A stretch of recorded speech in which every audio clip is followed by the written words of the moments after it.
linked an article by a guy who's banned by who banned me. He doesn't want me seeing the he posted because he's afraid of big old Voldemort. He's afraid that I'm gonna sneak into his house at night and beat him up or some shit. I don't know why he banned me, but we go figure it out. He made this whole ass dev post with 400 upvotes.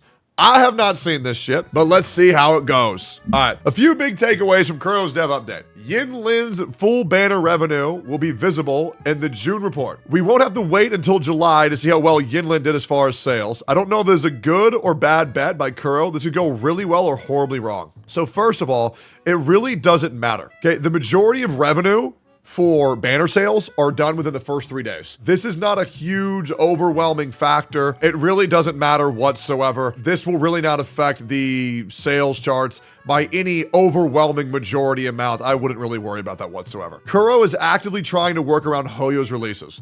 This was pretty obvious, but there's no room for doubt now. Hoyo is literally dictating their competitors' actions now. You couldn't ask for a better situation. Yeah. So you can either see it as the directive of Hoyo is literally dictating their competitors' actions now. This goes both ways. This is a Hoyo cuck take, right? So you need to understand this. Let's play it down the middle, okay?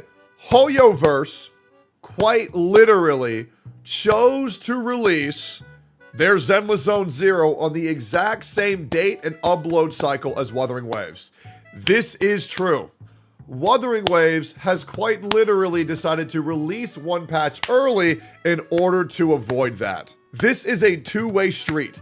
This is a war. This isn't one person's a bitch, the other one's the aggressor. This is two people fighting to succeed. Okay, now I would argue that choosing your game's release date to strictly counterbalance another game's update is a lot more aggressive and a lot more, well, you got to be pretty afraid of this game to make a whole game to combat their combat system and just so happen to release on the same day as 1.1 and just so happen to have it in the same update cycle. But yeah, this is true. Very smart move by Hoyoverse. I want to make that very clear. It's a very smart move by Hoyoverse, incredibly smart. And also an incredibly intelligent move by Wuthering Waves because they understand that they're working a lot harder, a lot smarter in order to avoid the competition for every update cycle to, in advance, move the game backwards by 1 week. Very smart. Very, very smart. After seeing that long list of changes and concerns, this game definitely needed to be delayed to 2025. This update reminded me of the only one they had for CBT1. There's so much that they're having to address, and I can't imagine the workload. This is a brainless take, okay? And let me explain to you why.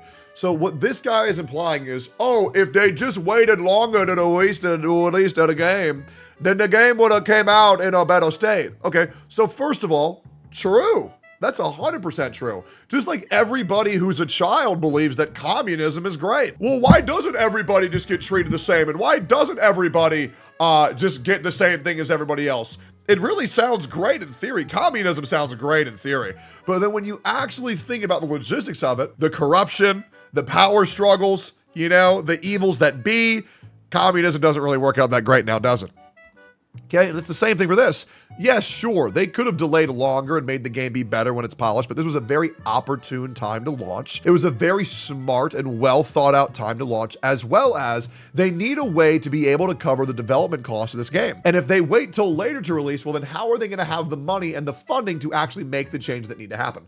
Now that they've released and made $50 million in 7 days, right, they're going to have the ability funds to pay their employees and pay the developers and also reward the community very handsomely. And I'll be honest, I think that the launch has gone great and the developers have been working towards all the issues that are currently existing. It was bumpy, there was issues, but the good news is it's not about how many times you fall on your face, it's how many times you get back up and keep moving forward. And right now, Kuro Games is doing a great job to keep moving forward, okay? It's another thing I want to address here. 1.1 is being moved up. I can't understand this at all. Less time to make sure this update works. This, along with Yinlin's banner being moved up, paints the picture that Kuro needs the cash ASAP. Well, one, they probably do. And two, you already covered point 4 and point 2. They're quite literally moving the update. That way the players of the gacha space don't have to pick and choose on what game they're going to be playing on July 4th and on what, June 28th? You already addressed this. I don't understand how you don't know this. And I'll be realistic. Is it wrong if a company needs money? It's like the same people who go on YouTube and say, hey, this guy's a bitch because he did this for views. Okay, isn't that your job? hey, this guy's title made me click the video. This is clickbait. No, that's not clickbait. That just means they made a good title. Okay, I really don't know what Blood thinks he's saying right now, but yeah, let's keep going. I would love for this game to be successful, but from what I'm seeing, this game isn't going to be good for months. It's already good.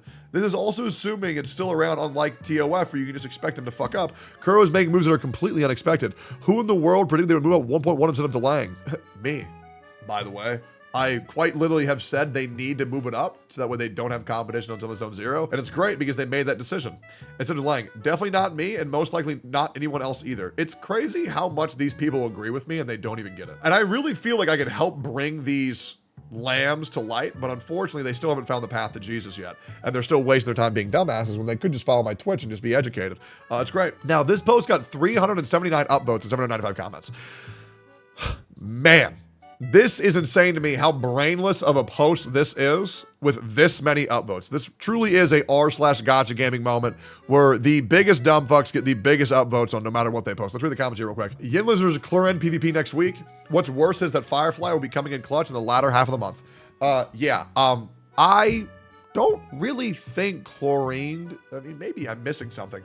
I don't think Chlorine is that big of a deal. I mean, I think her animations look pretty cool. I'm not sure how OP she's going to be. I think she looks all right. Me personally, I'm not pulling for them, but I've been out of touch on Genshin Impact want's ability for characters as well. But also, my problem is for Genshin Impact is, why are we pulling these characters if there's nowhere to actually use them anyways? Because everything can just be blown up with fucking Hyper Bloom. Unless Chlorine is very good in Hyper Bloom, I don't really see the big deal. But yeah, it's just my opinion. Firefly, though, Firefly is going to outsell Yinlin and Chlorine probably combined, in my opinion.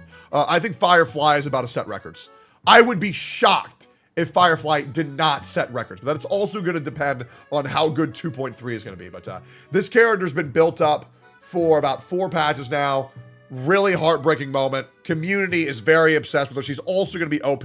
Probably the best unit in the game. I mean, I'm getting Firefly and her light cone, but yeah, we'll have to say. I like how every news regarding Wu, I go to r/Wuthering Waves for the positive spin of the news and come to r/gaming for the negative spin of the news. This is actually a pretty woke take. I would definitely agree with actually both of these. I try to keep it very down the middle, but the problem is if you end up having a positive take, it's because you spun it to be positive. And the problem is when you give a negative take, you've spun it to be negative. And generally that's how it works. But the thing is that when you get served a good steak and then you eat the steak and it tastes yummy, you're not a shill because you said the steak's good, it's just good.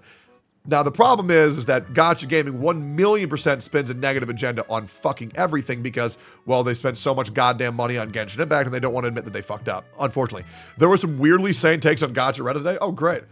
Kuro developers, after learning they are getting even more work with the 1.1 announcement. Kuro Games, why employees deserve less. Insane. Moving up 1.1, but no CBT for that in sight. Oh my. 1.0 is the CBT. True. It is insane how we have seen 0 leaks so far. It's a little bit unnerving, okay?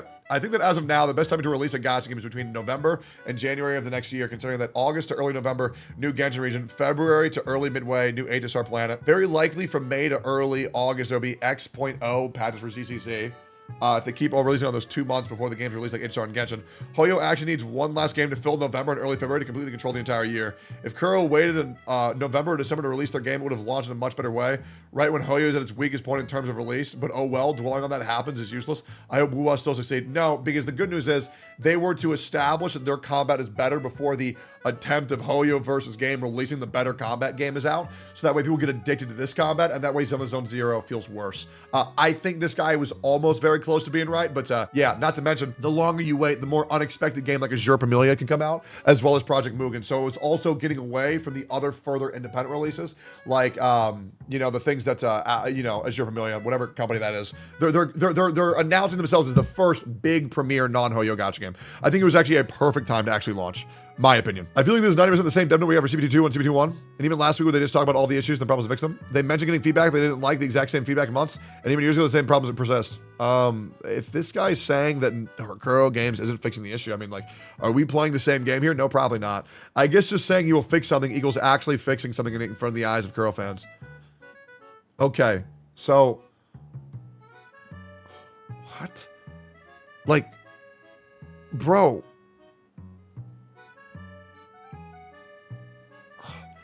how does this have 107 upvotes? The things that they said they were going to fix, they fixed. The hot fixes on the server, the fixes on the bosses, the improved camera quality, the increased combat experience, the rewriting of the story. Like, what do you mean? Spin the narrative? Like, bro, I swear to God, these guys watch one Destiny stream and then think they actually are sentient and actually have the ability to have any amount of non-retarded thought. It's just, oh my God. These people are just so goddamn dumb. It's insane.